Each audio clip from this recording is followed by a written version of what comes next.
শুভ সকাল বন্ধুরা, বড়দেরকে জানাই প্রণাম, ছোটদেরকে জানাই অনেক অনেক ভালোবাসা। এখন থেকে ব্লগটা শুরু করলাম তোমাদের সঙ্গে নিয়ে। আমি সোমা ডেলি ব্লগ চ্যানেলে সবাইকে স্বাগত। আশা করি তোমরাও খুব ভালো আছো। তোমাদের আশীর্বাদ ও ভালোবাসায় আমরাও খুব ভালো আছি। দেখো, ঘুম থেকে উঠে আমি দূরের ছোঁচ দিয়ে নিলাম, দিয়ে খুব খিদে পেয়েছিল। তোমার দাদা চা করে খেয়ে ধরে চলে গেছিলো। আমার চা ছিল, চা আর মুড়ি খেয়ে নিলাম। বিস্কুট ছিল না ঘরে, তাই দুটো মুড়ি খেয়ে নিলাম। মুড়ি খেয়ে নিয়ে দেখো কাজে লেগে পড়েছি। দিয়ে বাসন কটা মাজলাম, কিন্তু ওখানটা সবাই ছিল বলে তোমাদের সঙ্গে আর শেয়ার করা হয়নি। বাসন কটা মেজে নিয়ে চলে আসলাম। দিয়ে কটা ভিজিয়েছিলাম সার্ফও, সেগুলোই কাচতে বসছি। জানো তো বন্ধুরা, আজকে আমার ছেলে রান্না করতে বসে পড়েছে। আমাকে তুলিয়ে দিয়ে বলছে, মা তুমি ওঠো, আমি করবো রান্না। তাই আমার ছেলে রান্না করতে বসে পড়লো আমাকে সরিয়ে দিয়ে। এটা আমার ছোটো যা। দিয়ে আমি বলছি, তাহলে কর দেখি কেমন পারিস। তা টুকটুক করে দেখি করছে ভালোই, দিয়ে আমাকে করে খাওয়ালো। যাই হোক, দেখো, দিয়ে আমি রান্নাঘরে যাবো। স্নান করে চলে এসেছি, ঠাকুরটাকে পুজো দেওয়া হয়ে গেছে। দিয়ে কটা কাঠ নিয়ে গেলাম আর কটা পাতা নিতে এলাম। তা পাতা কটা না তলায় রুই লেগে গিয়েছে, তাই ঝেড়ে ঝেড়ে অল্প কটা নিলাম। শুধু কাঠই জ্বলবে না, পাতা দিয়ে ধরাবো বলে কটা পাতা নিতে এলাম। দিয়ে ওই জন্য সরিয়ে দিচ্ছি পাতা কটা। দিয়ে দেখো চলে এলাম রান্নাঘরে উনুনটাকে ধরাতে। উনুনটাকে ধরিয়ে ভাতের হাঁড়িটা চাপিয়ে দেবো। ভাতের হাঁড়ি চাপিয়ে দিয়ে দেখো কড়াইয়ে কাদাটা বুলিয়ে নেবো। কড়াইয়ে কাদা বুলানো হয়নি, আর আমি ভাতের হাঁড়ি রোজ মাজি না, যেহেতু কাদা তো বুলানোই থাকে। সপ্তাহে 2-3 দিন মাজি, আর কড়াইটা প্রতিদিন মেজে নিই। দিয়ে দেখো ছেলে আমার রান্না করতে বসে গেছে। ডিমের অমলেট করলো, আর এটাকে আলু পেঁয়াজ দিয়ে ঝুরি মতো করবে ডিমের। দিয়ে বলছে আমি করব, তুমি সরে এসো। তাই দেখো ছেলে আমার করতে বসেছে, আমাকে তুলিয়ে দিয়েছে। আমি ভাতটা করেছি, আর ওইগুলো করছে জলখাবেলা, এটা খাওয়ার জন্য হচ্ছে।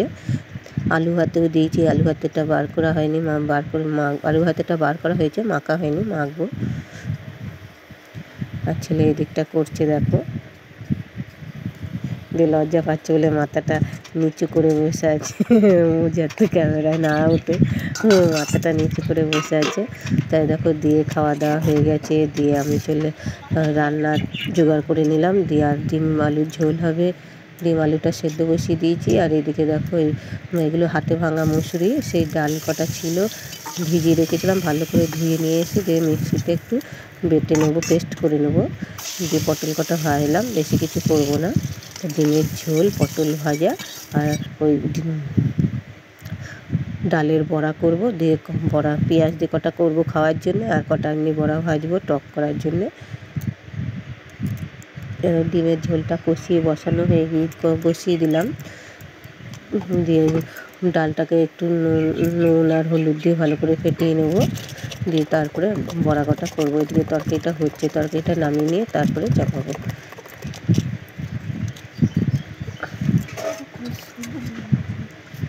আর দেখো তেঁতুলটা ভিজিয়ে রেখে দিয়েছি। বড়া কটা হলেই ধরো তেঁতুলের টক করবো, তাই তেঁতুলটাকে একটু ভিজিয়ে ভালো করে চটকে নিলাম, রসটা বার করে নিলাম, মাড়িটা বার করে নিলাম। দিয়ে দেখো বড়া কটা ভাজছি।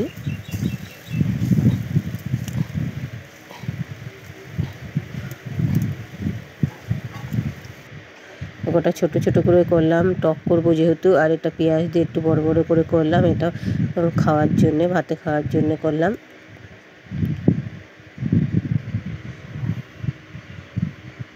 এরকম এই বড়া কটাও ভাজা হয়ে গেছে।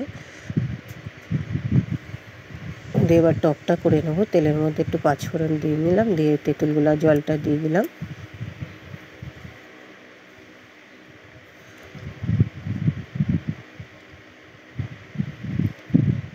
হালকা অল্প চিনি দিলাম। তেঁতুলটা অনেকটা দেওয়া হয়েছে তো ভীষণ টক হবে।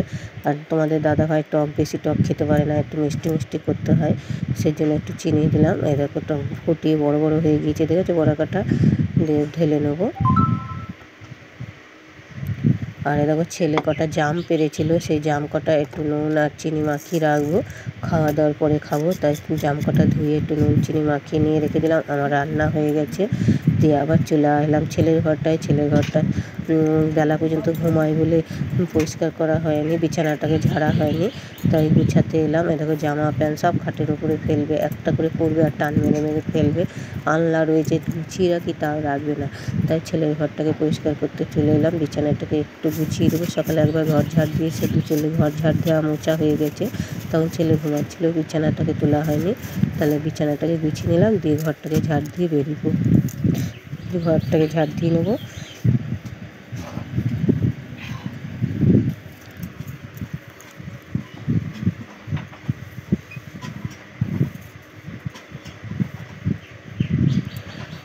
দেখো সব ঘরটাকে ঝাড় দিয়ে পরিষ্কার করে চলে এলাম। কটা বাসন ছিল, এগুলো খাওয়ার বাসন নয়, রান্না করার সময় যে বাসন কটা হয়, কড়াই থালা বাটি আর যেগুলো আদার্স যে কটা লাগে সেই কটা দিয়ে মেজে ঘষে নিলাম। দিয়ে দেখো ছাদে চলে এসেছি। কটা মেলা আছে তাই তুলতে, দেখো জামা কাপড়গুলো মেলা রয়েছে, তুলতে এলাম। রোদের তাপ, ওই ছাদটা একটু গাছ আছে তো, এই আম গাছ টাম গাছ আছে যেহেতু, এই আম গাছটা একটু পাশের বাড়ি বট গাছ আছে, এই ছাদটা একটু ছাওয়া হয়, তাই মানে ঠান্ডা আছে এখানটায়, গরমটা কম আছে। আর দেখো ওই দিকটা রোদটা দেখো কত ছাদে রোদ, কি তাপ, ওইদিকে যাওয়া যাচ্ছে না, পা পুড়ে যাচ্ছে। ঠিক আছে কেমন তাপ, বিশাল রোদের তাপ। এদিকে ছাদটায় রোদ পড়ে না, পাশের বাড়ি বট গাছ আছে আর আম গাছ আছে, সেই ছাওয়াটা পড়ে, ঘরটা খুব ঠান্ডা। ছাদের ওপরটাও খুব ঠান্ডা, মনে হবে পাটি পাতিয়ে শুয়ে পড়ি। তা রান্না বান্না করে কাজকর্ম করে গরম লেগে গিয়েছে, ছাদে এসে একটু হাওয়া খেয়ে নিলাম। একটু হালকা হাওয়া মারছিল। দেখো জামা কাপড় কটা তুলে নিয়ে এসেছি, আর যে কটা চেয়ারের মধ্যেও ছিল, কাঁচা হয় আর ঢিবি করে রাখা হয়, আলসেমি করে ভাঁজ করা হয় না, তাই ভাঁজ করে গোছ করে নিচ্ছি। এখন খাওয়া দাওয়া হয়নি, খাওয়া দাওয়া করবো। তা একটু হাতে সময় ছিল তাই গুছিয়ে নিলাম। ওই দেখো ভাত বেড়ে নিয়েছি, ছেলেকে খেতে দিয়েছি, আমাদেরও বেড়েছি। ও চান করছে, স্নান করে আসলে আমরাও দুজনে খেয়ে নেবো। দিয়ে বিকেলবেলা চলে এলাম চপের দোকানের মাল কটা তৈরি করে, দোকান থেকে আবার ধরো উঠে চলে এসেছি।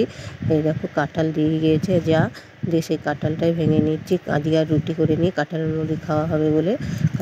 শুভরাত্রি, ভিডিওটা এখানেই শেষ করলাম।